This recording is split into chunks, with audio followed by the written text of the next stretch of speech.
In front of me is Realme C33, and today I would like to show you how you can manage automatic screen rotation on this Realme.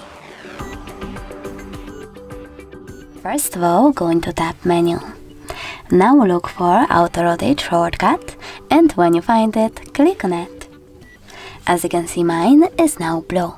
That means that auto rotation is on, but you can always turn it off by tapping on the same one.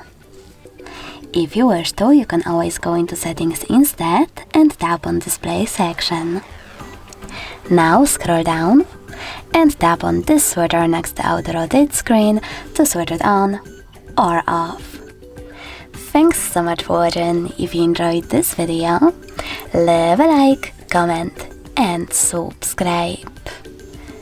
Bye!